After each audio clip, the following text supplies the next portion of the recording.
Vamos a, jóvenes, a ver el tema de cáncer de ovario, ¿no?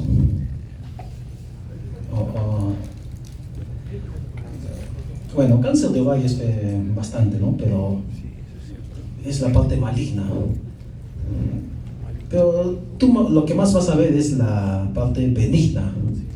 O sea, hay los quistes benignos, ¿no? De ovario. Lo maligno ya es en mayores de edad, bueno, mayores de 50, 60 años ya vienen con tumoraciones sólidas de ovario, pero ya cáncer de ovario. Pero lo que más vas a ver son los quistes de ovario, ¿no? Los benignos. Una mujer joven te va a venir con una ecografía que informa que tiene un quiste de ovario, un quiste folicular, etcétera, ¿no? Entonces, creo que eso es lo que más tienes que, la parte benigna, ¿no? Como vemos acá. Eso es lo que vamos a ver.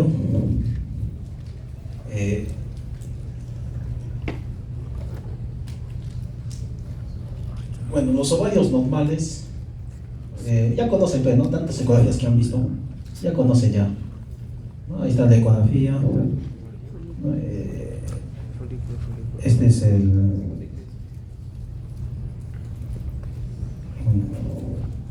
este es un ovario, ahí está, ¿ya ves? Un ovario, con su, acá digo 1, 2, 3, 4 folículos, ¿no? El ovario tiene sus folículos. Igual acá hay otro ovario, sus folículos, ¿no?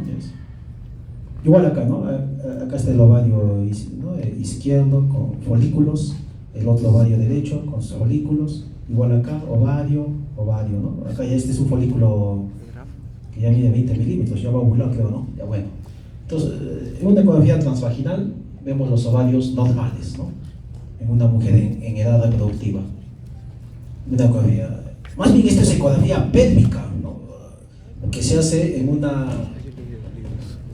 mujer que, niña, adolescente, que todavía no ha empezado relaciones, hacemos una ecografía por encima, ¿no? Por la pelvis, por la barriguita. Eso se llama ecografía pélvica, ¿no? Entonces, para hacer una ecografía pélvica, la vejiga tiene que estar llena y le hacemos la ecografía y ves acá un ovario, este es el útero, y al otro lado el otro ovario, ¿no? Ahí está. Acá agrandamos la imagen, acá está el ovario, ¿no? Normal. Esta es la vejiga que está lleno. Bueno, entonces esos son los ovarios normales que ya conocen, ¿no? Tumores es un título genérico, ¿no? Es decir, tumores de ovario es el título general, ¿no? Tumor de ovario es un quiste, una masa ovárica, un tumor es algo genérico, ¿no? Puede ser un tumor benigno, maligno. Entonces, los tumores de ovario o los quistes de ovario es pues, el hallazgo más frecuente en ginecología, ¿no?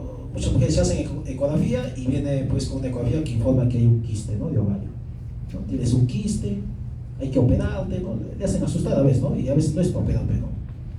Quistes benignos. Los quistes pueden ser quistes funcionales y ya los quistes neoplásicos pues son los verdaderos quistes, ya sean benignos o malignos, ¿no? Acá ves en la figura un quiste, pues, ¿no? Una tumoración de ovario que parece que es benigna, ¿no? Ahí está, ¿no? Este es el útero y el anexo, ¿no? Este es el anexo, todo el tumor quiste de ovario, ¿no? Incidencia 5 a 15% en la población. Lo que más hay son los quistes funcionales, ¿no? Eso es lo que más abunda, ¿no? Una mujer adolescente, 20, 30 años, se hace una ecografía y le informan que tiene un quiste. Pero la mayoría son quistes funcionales. Si mide menos de 5 centímetros, es un quiste funcional. Y son benignos. En líneas generales, una mujer que tiene un quiste de ovario, a veces es asintomático, ¿no? No hay síntomas. En algunos da síntomas, el dolor, ¿no? Que le duele el ovario izquierdo, o sea, donde esté el quiste, ¿no? En el lado izquierdo o derecho, le duele en esa zona, ¿no? O todo el vientre. Ahora, si tiene dismenorrea, pienso endometriosis, o sea, puede ser un quiste endometriósico, ¿no? Un endometrioma. A veces hay emergencias, ¿no? Viene con un dolor agudo, intenso, de horas, acompañado de náuseas, vómitos. Entonces, y si tiene un quiste de ovario, entonces es un quiste de ovario a pedículo torcido, ¿no? Y es una emergencia, hay que operar. O depende de ese dolor agudo, también puede sugerir una rotura del quiste, un acceso tubo ovárico, ¿no? Si se acompaña de fiebre. A veces hay mujeres que ya vienen con un quiste grande, ¿no? Vienen 10, 15, 20 centímetros, ¿no? Parece una gestación. Un quiste, una tumoración grande de ovario, ¿no? De anexo, ¿no? Y le causa presión, molestia. Entonces, síntomas que sugieren, pues, ¿no? El diagnóstico, claro, la mayoría se detecta, pues, a veces con las imágenes, ¿no? El diagnóstico es como una imagen, ¿no? Una ecografía. Es lo que nos va a decir el diagnóstico, ¿no? Cuando le haces una ecografía y vas a encontrar la masa, ¿no? El tacto bimanual también puede ser, ¿no? Si haces un tacto y palpas en anexo una masa, una tumoración grande, te sugiere, ¿no? Que puede ser un quiste anexial. Un quiste de ovario a veces es móvil, inoloro, se ubica a un lado del útero, ¿no? Ya sea en el anexo izquierdo o derecho. Otros exámenes que nos ayudan son los marcadores tumorales. Hay varios marcadores tumorales, ¿no? El CA125, el antígeno calcino embrionario, alfa-fetoproteína, la gonadotrofina coriónica humana fracción beta, inhibina A y B, lactato de deshidrogenasa, ¿no? Hay muchos marcadores tumorales, ¿no? Que me sugieren, ¿no?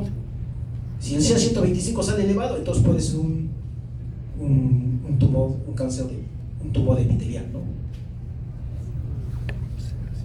Si el CEA o el CA19.9 está elevado, me sugiere un tumor mucinoso de ovario.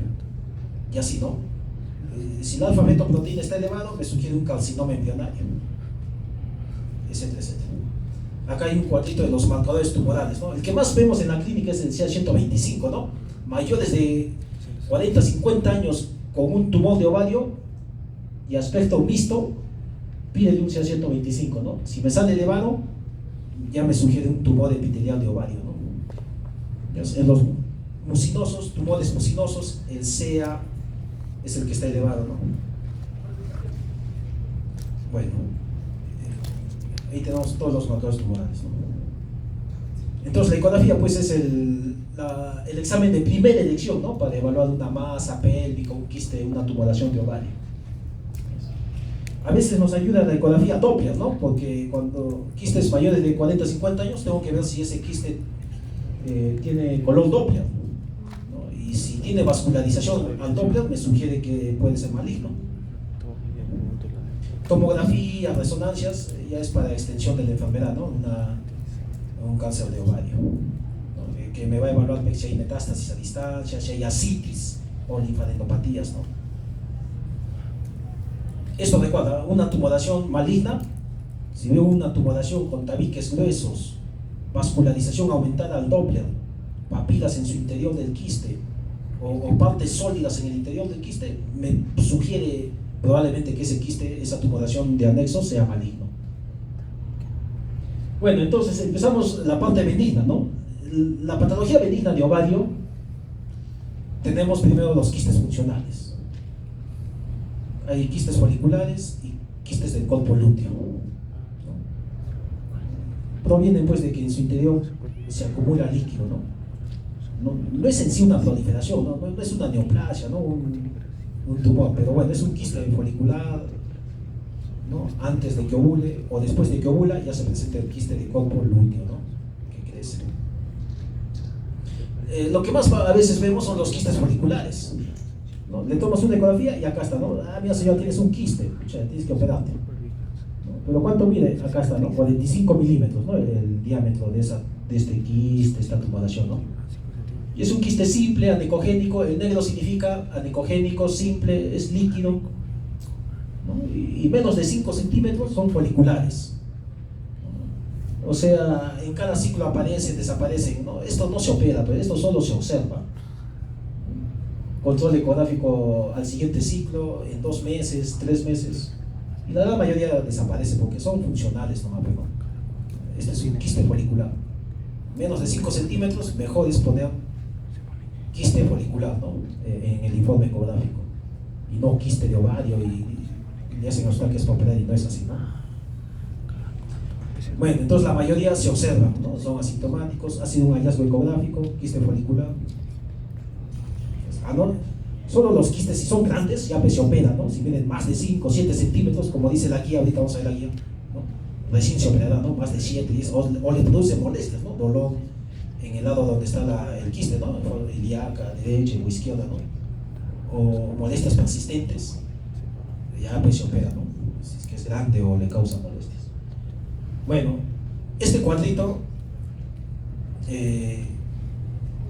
nos dice los quistes benignos, ¿no? Los más comunes.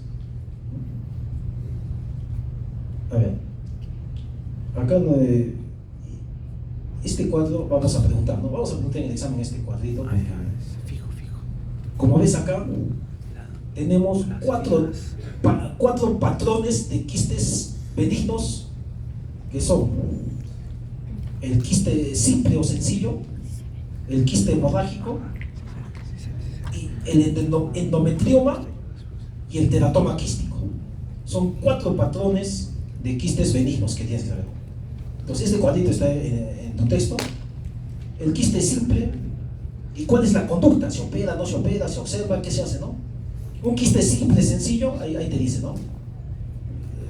Si mide menos de 5 centímetros, ya sea en pre o postmenopáusica, se observa, ¿no? Control ecográfico en un par de meses y ver, ¿no? Si disminuye, si sigue igual o crece de tamaño, ¿no? Si mide más de 7 centímetros, ya pues recién se operará, ¿no? Ahí te dice la conducta en pre y postmenopáusicas. Un quiste hemorrágico de colpo lúteo, igual, ¿no? Si mide menos de 5 centímetros, observación, ¿no? Conducta expectante, en 2 meses un control ecográfico y ver cómo va, ¿no? La gran mayoría de veces se resuelve, ¿no? Los quistes hemorrágicos de colpo lúteo, la gran mayoría se resuelven, ¿no? Pero si crecen, ya se operan, ¿no? Un endometrioma, que es el quiste de chocolate, el quiste endometriósico, igual, ¿no? Si son pequeños, menos de 5 centímetros se observa, ¿no? Pero más de 5 o 7 centímetros se opera. Y el teratoma quístico maduro, eso la gran mayoría sí operamos, ¿no? Porque ya vienen ya 5, 7, 10 centímetros grandes, ¿no? Un teratoma quístico maduro. Ese es benigno, ¿no? Porque si yo te digo teratoma quístico inmaduro, ese ya es maligno. Y bueno, y así tenemos, ¿no? Los borderline y finalmente los quistes que sugieren cáncer, ¿no? Bueno, entonces, eso tienes que, ese cuadrito, ¿no? Entonces son 4 patrones, como te he mencionado, ¿no? El quiste simple, sencillo, anecogénico. Número 2, el quiste hemorrágico, mira cómo es patrón reticular, como una red de fibrina. Número 3, el endometrioma ovárico o quiste endometriósico, ¿no? Patrón de vitrio esmerilado. Ese contenido es líquido, chocolate, ¿no? Y número 4, el teratoma quístico maduro, o también llamado quiste dermoide, ¿no? Y en su interior tiene estas rayitas blancas refringentes, ¿no? Que son pelos, sebo, cabellos, ¿no? Bueno. Entonces, el número 1, quiste simple, sencillo, anecogénico. Si mide más de 5 o 7 centímetros, ya se operará, pues, ¿no? Son los más frecuentes, son benignos, deja una sombra acústica, un realce acústico posterior, ¿no? De un examen. Ahí está. Los quistes simples pueden ser sedosos o mucinosos. El cistoadenoma sedoso es el quiste simple, ese es un término histológico, ¿no? Cistoadenoma sedoso es un quiste simple. O un quiste simple también puede ser un cistoadenoma mucinoso, que tiene mucina, mucus, llena con en su interior una sustancia mucoide. Estos sí son grandes, ¿sabes? Ya miden 15, 20 centímetros de diámetro, ¿no? Una tumoración grande vienen los mucinosos, ¿no? A diferencia de los sedosos, que miden 7, 10 centímetros, ¿no? Entonces, si te digo cistoadenoma sedoso, es benigno. Pero si te digo cistoadenocarcinoma sedoso, es un tumor maligno. Igual acá, ¿no? Cistoadenoma mucinoso, benigno. Pero si yo te digo más adelante cistoadenocarcinoma mucinoso, ya es maligno. Bueno, estamos viendo los benignos, ¿no? El número 2, el quiste hemorrágico, ¿no? Un quiste, ¿no? Después de la ovulación, el colpo lúteo, como está muy vascularizado, sangre a veces, y en su interior se acumula sangre, ¿no? Luego esa sangre forma un patrón reticular, pregunta examen, ¿no? Quiste hemorrágico. Finalmente la sangre del coágulo se retrae y solito se resuelve estos quistes hemorrágicos, ¿no? Menos de 5 o 6 centímetros hay que observar, ¿no? Control ecográfico cada mes y la mayoría se resuelven y desaparecen. Generalmente estos surgen a veces en posoperadas, ¿no? Le sacamos histerectomizadas, le sacamos el útero, un ovario y el otro ovario se conservó. Y el otro ovario que se conservó forma este quiste hemorrágico, pero controles y con el tiempo desaparece. El quiste endometriósico o quiste achocolatado, ¿no? O llamado endometrioma ovárico, ahí está, ¿no? Patrón de vitrio esmerilado. ¿no? En su contenido líquido achocolatado, ¿no? Igualito ahí, ¿no? Ahí está la imagen ecográfica, ¿ves? Acá está operando vía laparoscópica, se reventó el quiste, vía todo el chocolate, ¿no? Aspecto achocolatado y líquido se ha derramado ahí, ¿no? Bueno. El número 4, el teratoma quístico maduro, ¿no? O teratoma quístico benigno, o también llamado quiste dermoide, ¿no? Mira cómo se ve en la ecografía, ¿no? Y deja hacia abajo una sombra acústica, ¿no? Aquí, pregunta examen, ¿no? Sombra acústica, teratoma quístico o quiste dermoide, ¿no? Es forma este nódulo blanco en su interior, ¿no? Todo este quiste en su interior forma este nódulo blanco que es el nódulo de Rokitansky, ¿no? Pero estos blancos, esto es pues los cabellos, pelos, sebos, ¿no? Se derivan de las 3 capas, pues, ¿no? Ectodermo, mesodermo y endodermo, ¿no? Eso sí se opera, ¿no? Frecuente estos teratomas quísticos maduros en la adolescencia, ¿no? 18, 20, 25 años, 15 años, vienen con teratoma, ¿no? En general, todos estos quistes benignos, estos 4 patrones, hay que observar, pues, ¿no? Hay que observar, ¿no? Si miden más de 5 centímetros, se operará. En una posmenopáusica, si una posmenopáusica viene con un quiste simple de ovario, como dice acá, podemos observar, ¿no? Si es que es un quiste uniloculado simple, o mide menos de 5 centímetros, y que no se agranda, no crece, y si el CA125 está normal, podemos observar ese quiste simple en una posmenopáusica, ¿no? Entonces, a veces hemos tenido, ¿no? Si una señora de 60 años viene con un quiste simple, ¿no? Anecogénico, y mide 5 centímetros, justo en el límite, ¿no? 5 o 6 centímetros. 60 años tú dirás cáncer, ¿no? Por la edad. Pero a veces observamos, pues, ¿no? Observamos cada mes y unos si se mantienen ahí nomás 5, el CA125 está normal, observación, pues, ¿no? A no ser que la paciente esté preocupada o no desea, ya pues se operará. Bueno, no te olvides de esto, que es una emergencia ginecológica, ¿no? Una paciente que viene con un quiste aperículo torcido es una emergencia, ¿no? La torsión, pues, de un anexo, ¿no? De esa tumoración quística es en la que hay un giro en los componentes del anexo, ¿no? Sobre su propio eje. Constituye el 3% de las urgencias ginecológicas. Ocurre, pues, en la mujer en edad reproductiva, pero puede darse a cualquier edad. Pero eso no te va a venir frecuente en emergencia, ¿no? ¿Cómo vas a reconocer que la paciente es de horas nomás, ¿no? Ahorita, justo en la mañana, ¿no? Al mediodía o en la mañana, empezó un dolor intenso, brusco, agudo, de comienzo repentino, súbito, que empeora, en cuestión de horas nomás, empeora el dolor intenso en el lado izquierdo o derecho, donde tiene pues el quiste, ¿no? Y ese dolor se irradia hacia abajo, a veces, ¿no? Hacia el flanco, hacia la ingle, hacia el muslo, y luego del dolor empiezan a presentar náuseas y vómitos, y viene pues la emergencia. La evalúas, palpas al tacto, una tumoración dolorosa en el anexo. Le haces la ecografía, tiene el quiste del tumor, ¿no? Entonces, esa película torcida es una emergencia, la preparas para operar, ¿no? La aparatomía o la paroscopía, ¿no? Según sea el caso, ¿no? Entonces, entras a la aparatomía, acá está entrando bajo visión laparoscópica, ahí estás viendo el quiste, mira, violáceo ya, ¿no? Esta tumoración de ovario, violáceo torcido sobre su pedículo, sobre su eje junto con la trompa, ¿no? Torcido 1, 2, 3 vueltas, ¿no? El tratamiento entonces bajo, ¿no? Ya sea la aparatómica o la laparoscópica, el tratamiento, dicen, es la destorcedura, ¿no? De los anexos. Podemos destorcer el anexo, ¿no? Volverlo a destorcedura, ¿no? Del anexo. Si con ello la congestión cede, disminuye el volumen y disminuye la cianosis, entonces ahí queda, ¿no? Hay que tener en cuenta que, como dice acá, ¿no? El color azul, negruzco, no siempre es un signo patognomónico de necrosis, ¿no? Y a pesar que se lo observe, es posible que el ovario se recupere, ¿no?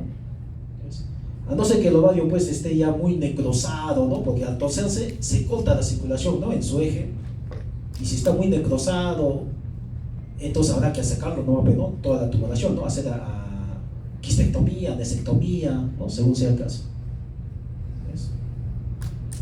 Bueno, hay unos criterios IOTA, ¿no? Bueno, IOTA es todo un tema, pues, ¿no? IOTA nos dice, hay unos criterios ecográficos que nos sugieren que ese quiste es benigno o maligno. Si es un quiste unilocular simple, anicogénico, que mide menos de, menos de 10 centímetros, ¿no? Papilas menos de 7 milímetros, vascularización ausente al Doppler, no hay ascitis, no hay nada, más se me sugiere que es un quiste benigno, ¿no? Pero si ese quiste ya tiene componente sólido, es una tumoración irregular, hay ascitis, hay más de 4 papilas en su interior, mide más de 10 centímetros y al Doppler hay vascularización abundante, entonces más me sugiere que ese quiste es maligno, ¿no? Como ocurre ya a partir de la peri y posmenopausia, ¿no? Bueno, entonces terminamos con patología maligna, ¿no? De ovario. Entonces la benigna, acuérdate de esos 4 patrones, ¿no? Que vamos a terminar.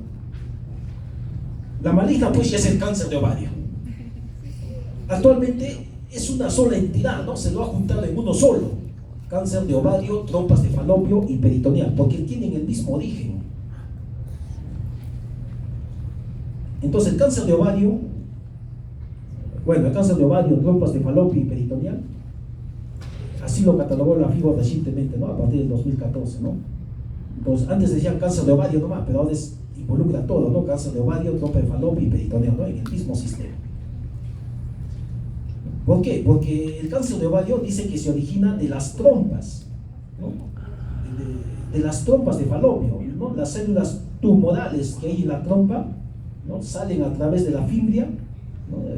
Se exfolian y caen a la superficie del ovario, ¿no? Estas células tumorales malignas de la trompa caen a la superficie del ovario y estas pues originan finalmente el cáncer de ovario, ¿no? El tumor de ovario maligno. Bueno, entonces el cáncer de ovario es una de las principales causas de muerte, pues, ¿no? En ginecología, ¿no? Es por lo que más mueren, ¿no? Es las mujeres mayores por cáncer de ovario. Hay 3 tipos en el cáncer de ovario, ¿no? De tumores: epiteliales, germinales y estromales. La gran mayoría pues son epiteliales, 90%, ¿no? Y entre germinales y estromales estará un 5 a 10%. El 25% de las pacientes, ¿no? Que se diagnostican con cáncer de ovario están en estadio 1, ¿no? Si está en estadio 1, pues está bien, ¿no? Va a tener una excelente tasa de supervivencia a largo plazo, ¿no? Pronóstico bueno. Pero desgraciadamente la gran mayoría de pacientes, las 2/3 partes, ¿no? De las pacientes, cuando ya tienen una enfermedad avanzada, ¿no? Cuando se les diagnostica, ¿no? Y así sucede, ¿no? Viene la señora de 60, 70 años, tremenda tumoración, sólida, pétrea, de anexo, ya es un cáncer avanzado de ovario. El tratamiento en líneas generales del cáncer de ovario es la citorreducción quirúrgica, ¿no? Entonces la citorreducción quirúrgica es todo un estadiaje, ¿no? Hay que entrar a operar la tumoración, sacar el tumor del cáncer de ovario, ambos anexos, el útero, el epíplon, apéndice, el lavado peritoneal, etcétera, etcétera, ¿no? Dejar cero, nada de enfermedad, ¿no? Y luego de la operación irá pues a quimioterapia adyuvante, ¿no? Todo esto pues por lo general da buen resultado, ¿no? Con una revisión clínica en la paciente. Pero sin embargo se ha visto pues que en un 90% de estas mujeres van a presentar una recaída, ¿no? Y que a la postre pues la va a conducir a que esta enfermedad progrese y finalmente muera, ¿no? Cáncer de ovario.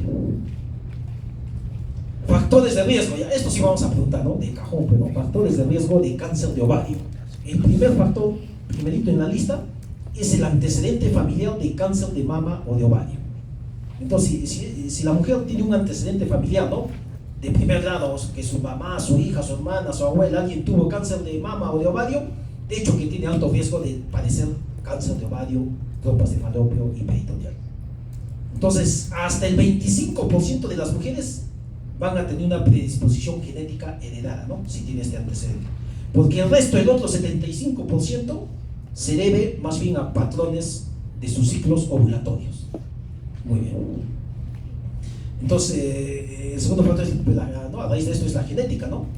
¿Y qué se ha visto? Que en un 75% de los cánceres de ovario se deben a la mutación genética de estos genes, ¿no? BRCA1 y BRCA2. Por lo tanto, estas mujeres que son portadoras, ¿no? De mutación de estos genes BRCA1 y BRCA2 deben someterse a pruebas genéticas. portadora de BRCA1 tiene un riesgo de 39 a 46% de presentar cáncer de ovario. Y si es portadora de la mutación del gen BRCA2, tiene un riesgo de 10 a 27% de presentar cáncer de ovario. Y de presentar cáncer de mama también, ¿no? Mama, ¿no? Ya sea portadora de BRCA1 o BRCA2, tiene un riesgo de 45 a 85% también de presentar cáncer de mama. Entonces, no te olvides, ¿no? Mama y ovario pues están relacionados. Entonces, las mujeres que son portadoras de la mutación de alguno de estos genes tienen que someterse a estas pruebas genéticas. ¿Quiénes deben someterse a pruebas genéticas? Ahí está, ¿no? Mujer que tiene pues un cáncer de ovario a cualquier edad, ¿no? Mujer que tuvo cáncer de mama, ¿no? Diagnosticado a los 45 años de edad o antes. Una mujer que tuvo cáncer de mama con 2 neoplasias primarias separadas y secuenciales. Una mujer que tiene cáncer de mama triple negativo debe someterse a una prueba genética. Mujer con cáncer de mama a cualquier edad también, ¿no? Mujer con cáncer de mama diagnosticada a cualquier edad con 2 o más familiares cercanos con cáncer de mama también debe someterse a pruebas genéticas. Que tuvo un familiar varón, ¿no? Con cáncer de mama, también esa mujer debe someterse a pruebas genéticas, ¿no? Cáncer de mama y ascendencia judía ashkenazi también deben someterse a pruebas genéticas, ¿no? Y así, ¿no? Y ¿no? Y la mujer, ¿no? Si proviene de una familia con una mutación genética, ya sea de BRCA1, BRCA2 y otros genes que hay, también deben someterse a pruebas genéticas, ¿no? Entonces hay varios genes, ¿no? No solo la mutación de estos genes BRCA1 y BRCA2, ¿no? Que era cáncer de mama y ovario, ¿no? También hay otros genes, ¿no? La mutación del gen MLH1, MSH2, que dan el síndrome de Lynch, también está relacionado con cáncer de ovario, mama, endometrio, ¿no? Síndrome de Lynch, ¿no? De un examen, ¿no? Y así, ¿no? Hay varios genes, ¿no? Como ves acá, ¿no? El gen STK11 da el síndrome de Peutz-Jeghers, que está relacionado también pues con cáncer de ovario. El síndrome de Li-Fraumeni, etc., ¿no? Entonces hay varios síndromes. El síndrome de Lynch, o también llamado el cáncer colorectal hereditario no polipósico, ¿no? Entonces este síndrome aumenta el riesgo de cáncer de ovario, trompas de Falopio y peritoneo, pues, ¿no? El síndrome de Peutz-Jeghers, ¿no? Esto fue pregunta de examen una vez, ¿no? Lo vimos. Igual, ¿no? El síndrome del carcinoma nevoide de células basales, también llamado síndrome de Gorlin, también está relacionado con un riesgo de desarrollar fibromas, cáncer de ovario. Y el síndrome de Li-Fraumeni, ataxia telangiectasia, también tienen un riesgo ligeramente mayor de desarrollar cáncer de ovario. O sea, hay varios síndromes, varias mutaciones genéticas, ¿no? Bueno, otro factor de riesgo importante son los antecedentes reproductivos, ¿no? En el otro 75% de mujeres se observa que tienen un patrón de ciclos ovulatorios ininterrumpidos.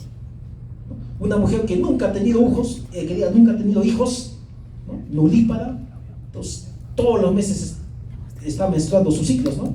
Por lo tanto, más exposición, ¿no? Cada vez que ovula, el óvulo pues para salir tiene que romper el epitelio, ¿no? de la cápsula del ovario, ¿no? Y eso es, cada vez hay microperforaciones, más estímulo para cáncer de mama, ¿no? Entonces un factor de riesgo, ¿no? La menarquia temprana, la menopausia tardía, ¿no? Factores de riesgo. La edad, claro, pues mayores de 50 años, ¿no? Son más propensas a mayor riesgo de cáncer de ovario.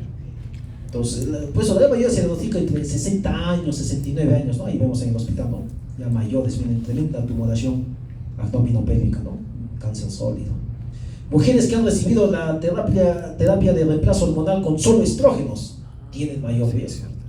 Hay grupos étnicos también, ¿no? Mujeres que residen en Norteamérica, norte y este de Europa, judía, ashkenazi, raza caucásica blanca. Esto fue por un examen, ¿no? La raza caucásica blanca también incrementa el riesgo, ¿no? De cáncer de ovario, ¿no? Mujeres obesas, ¿no? Mujeres con endometriosis, también riesgo de aumentar ciertos tipos de cánceres, ¿ah? O endometriosis, ¿no? Sobre todo el cáncer de células claras, ¿no? De ovario y el adenocarcinoma endometrioide. Entonces esos son un resumen de los factores de riesgo, ¿no? Que nos dice en el texto. Pregunta examen. Muy bien. También hay factores protectores. Esto fue pregunta examen, ¿eh? Ya lo han preguntado 2 veces. El consumir anticonceptivos orales protege, disminuye en un 50% el riesgo de padecer cáncer de ovario. Pues tomen anticonceptivos. Pero es medio contradictorio, ¿no? Porque tú sabes que consumir anticonceptivos también me aumenta el riesgo de cáncer de cuello uterino, ¿sí o no? ¿No? Pero sin embargo acá para ovario protege, ¿no? Bueno, habrá que sopesar en ese momento. Claro, la lactancia, ¿no? Mientras más tiempo amamante la mujer, la está protegiendo, pero ¿no? Más hijos, más lactancia, la está protegiendo porque estados de reposo de anovulación, ¿no? Ya no ovula, ya no hay microtrauma en el epitelio, entonces lo está protegiendo, ¿no? Más embarazos, consumir alimentos bajos en grasa, vitamina. La histerectomía con salpingofodectomía bilateral y la ligadura de trompas pueden tener un efecto menor de desarrollar esta enfermedad, dice, ¿no? Nos dice acá, ¿no? Mujeres con mutaciones genéticas ¿no? portadoras de estas mutaciones genéticas BRCA1 y BRCA2 relacionadas con el síndrome de Lynch, entonces la salpingofodectomía bilateral, claro que después de que ya tuvo sus hijos, se recomienda, ¿no? Acá abajo nos dice portadoras de estos genes BRCA1 y BRCA2, entonces se puede hacer esta cirugía profiláctica, ¿no? De salpingofodectomía bilateral, ¿no? Disminuye pues en un 96% el riesgo de padecer cáncer de ovario.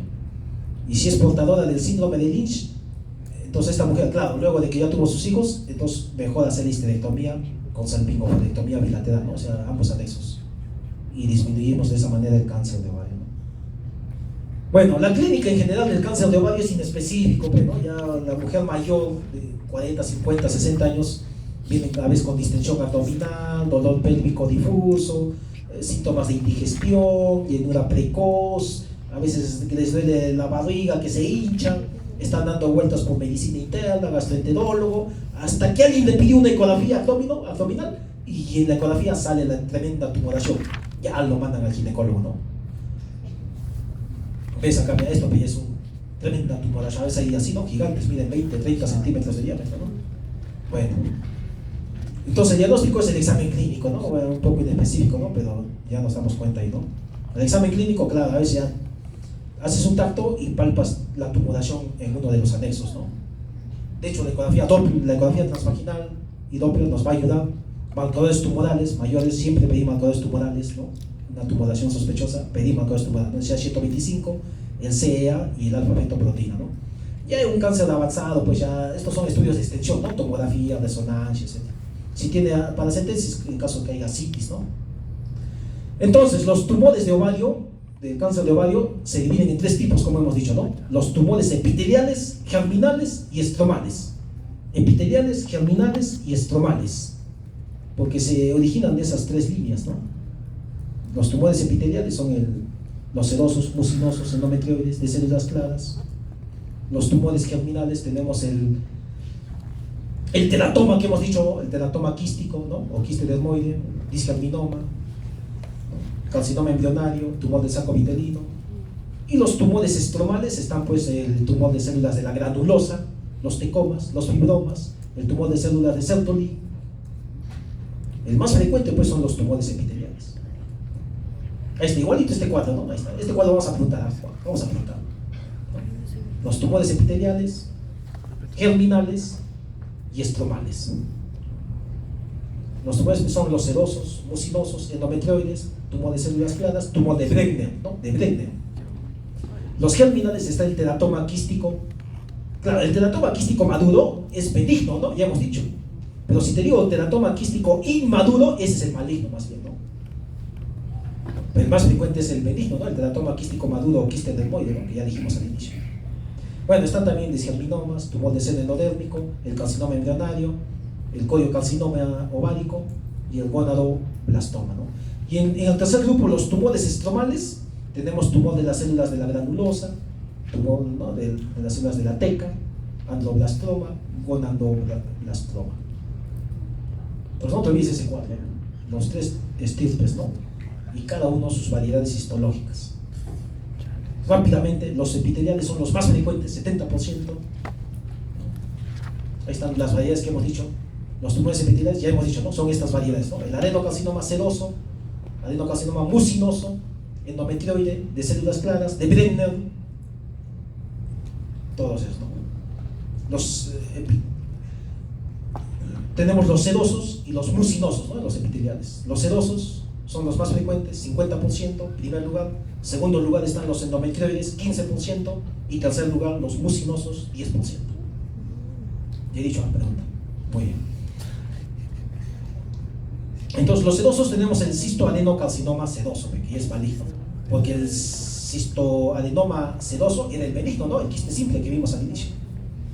Estos pueden ser bilaterales, son uniloculados, presentan en el corte histológico se va a ver que presentan los cuerpos de Samona, patognomónico, ¿no? De estos tumores sedosos. Los mucinosos contienen mucina, tienden a ser unilaterales, son grandes, te dije, los mucinosos, tumoraciones quísticas grandes forman a veces, y pueden dar un pseudomixoma peritoneal, ¿no? O sea que se acumula mucina, ¿no? Dentro de la cavidad pélvica y abdominal. Pregunta. Los endometrioides constituyen el 15%. 20% de estos tumores endometrioides desarrollan un adenocarcinoma sincrónico con el endometrio. Pues a veces confunde, ¿no? ¿Es un adenocarcinoma endometrioide de ovario o es un adenocarcinoma endometrioide de endometrio? Nos confunden, sincrónico. El tumor de células claras, característico es las células en clavo, ¿no? Y se asocia mucho con endometriosis pélvica. Mujeres que han tenido, ¿no? Durante la vida reproductiva, ¿no? Endometriosis pélvica, alto riesgo de que en el futuro tenga este cáncer de ovario, ¿no? Tumor de células claras. El tumor de Brenner. Estos tumores ya hemos dicho que su vía principal de diseminación es por exfoliación, ¿no? De la fibra de la trompa, las células malignas tubáricas caen a la superficie del ovario, ¿no? Por exfoliación, es el principal patrón de diseminación, ¿no? Otras vías ya después ya son vía linfática, ¿no? Por extensión directa hacia el útero, ¿no? El cáncer de ovario se disemina hacia el útero, colon, ¿no? Y ya diseminación hematógena ya es cuando hay metástasis a distancia, ¿no? El cáncer de ovario, los epiteliales, en primer lugar, ¿a dónde metastizan? Al hígado. Pregunta. Bueno, en el segundo grupo están los germinales, ¿no? Que son 20%, y más se da en mujeres jóvenes, entre 10 y 29 años, ¿ah? Bastante hemos visto tumores, ¿no? Germinales, 10, 20 años, ¿no? Y se da bastante en niñas y adolescentes. Acá el más frecuente es el teratoma quístico maduro, ¿no? Que es el benigno, ¿no? El quiste dermoide. También tenemos disgerminomas, carcinoma embrionario, etc. El teratoma, la mayoría son benignos, que hemos visto el teratoma quístico maduro. Solo 1% de ellos puede sufrir transformación maligna. Los disgerminomas son el 2% de todos los tumores, ¿no? Puede darse en la infancia, 75% ocurre entre 20 y 40 años. Se puede presentar en pacientes con disgenesia gonadal pura. Es un disgerminoma, ¿no? El tumor del seno endodérmico típico patognomónico, los cuerpos de Schiller-Duval, ¿no? Esto fue pregunta examen. Ocurre en niñas o mujeres jóvenes. El carcinoma embrionario es muy agresivo, frecuente en adolescentes. Pueden presentar signos de pubertad precoz, no se acompaña. Y por último, la tercera estirpe son los tumores estromales, representan 3 a 5%. Puede afectar a mujeres de todas las edades. Ahí están las variedades histológicas, ¿no? Tumor de células de la granulosa, de células de Sertoli, tumor de los condones sexuales, el fibroma, tecoma. De la granulosa, típico patognomónico en la histología, los cuerpos de Karl-Eshner, ¿no? Y producen bastantes estrógenos. Estos tumores estromales pues se relacionan con bastante producción de hormonas, ¿no? Se asocian con cáncer de endometrio. Esto es un tumor de la granulosa. Tumor de células de Sertoli, Leydig, producen masculinización, incidencia entre 20 y 30 años, ¿no? Los tumores de los cordones sexuales con túbulos anulares se ha asociado con el síndrome de Peutz-Jeghers y con el adenoma maligno de cervix. Pregunta examen. Tumores del mesénquima, raros. Y por último, el fibroma, que es un tumor sólido de ovario, sólido, y forma parte del síndrome de Behçet. El síndrome de Behçet se caracteriza porque hay ascitis derrame pleural y este tumor de ovario, pero este fibroma sólido. Pregunta. El estadiaje, ahí tenemos el estadiaje fijo del cáncer de ovario, 4 estadios, igual acá en el gráfico, ya revisarán. En conclusión, entonces, una tumoración, quiste, una masa anexial, un tumor de ovario, te viene una paciente con un tumor de ovario, le evalúas, tienes que ver pues, si ese tumor es sólido o es quístico, ¿no? Sólido totalmente o es contenido quístico, líquido, ¿no? Un tumor de ovario sólido de frente a cirugía, ¿no? Cualquiera sea la edad, ¿no? De la paciente, de frente a cirugía, la paratomía. En cambio, un tumor quístico de ovario, hay que ver, ¿no? Si es prepúber, premenopáusica o posmenopáusica, ¿no? Y si mide menos de 5 centímetros o más de 5 centímetros, ¿no? Menos de 5 centímetros, ya te dije, ¿no? Observación, ¿no? De acá a 2 meses, otra ecografía, y si desaparece, en buena hora, ¿no? Sigue sus controles. Pero si de acá a 2 meses mide menos de 5 centímetros, vemos que persiste o está creciendo el quiste, la paratomía hay que operar. Ahora, si el tumor mide más de 5 centímetros, podemos reevaluar en 1 mes, ¿no? 2 meses, ¿no? Si desaparece, en buena hora, pero si persiste, aumenta, igual hay que operar la paratomía. De ahí vamos a apuntar. Entonces, ese es el manejo quirúrgico, ¿no? De una tumoración de ovario, ¿no? Si una paciente mayor con un tumor de ovario encuentras un líquido acítico, sospecha de malignidad, ¿no? Hay que tomar muestra de líquido acítico, sacar el tumor de ovario, mandar a congelación, ¿no? Y si la congelación nos informa negativo, ahí queda, pues, ¿no? Pero si la congelación informa que ese tumor es cáncer, hay que empezar todo un protocolo de ovario, ¿no? Todo un estadiaje de ovario, ¿no? Hay que sacar el útero, ¿no? El epiplo, muestras de espacios parietocólicos, omentectomía, un protocolo, ¿no? Bueno, entonces, en el cáncer de ovario la cirugía puede ser estadiadora, la que hemos dicho, puede ser una estadia de conservación, sobre todo en mujeres que no han tenido hijos, ¿no? Y ya tienen cáncer de ovario, hay que conservar la fertilidad, ¿no? Entonces sacar el tumor de ovario, el cáncer de ovario, pero conservar el otro ovario sano, ¿no? La cirugía de citorreducción es pues sacar todo el tumor, toda la enfermedad, ¿no? Dejar cero, ¿no? Que no haya nada, ¿no? Cirugía de intervalo, depende si es un tumor de ovario grande, sólido, pétreo, entonces mejor primero que vaya a quimioterapia, ¿no? Reduce el tumor y luego de unos ciclos de quimioterapia, recién se opera, ¿no? El cáncer. Bueno, el cáncer de ovario metastiza por continuidad, se propaga a través de los vasos linfáticos y las células cancerosas escapan a la cavidad peritoneal, ¿no? A veces inclusive dan carcinomatosis peritoneal. El cáncer de ovario de bajo riesgo, o sea, estadios 1A, 1B, solo cirugía y luego observación, ¿no? No requiere quimioterapia. Es un cáncer de ovario de alto riesgo, o sea, estadios 1A, 1B con grado 2, 3, el estadio 1C o estadios 2, 3 y 4, tiene que hacerse cirugía citoreductora, ¿no? Y todos van a quimioterapia complementaria luego, ¿no? Muy bien, eso es todo, gracias.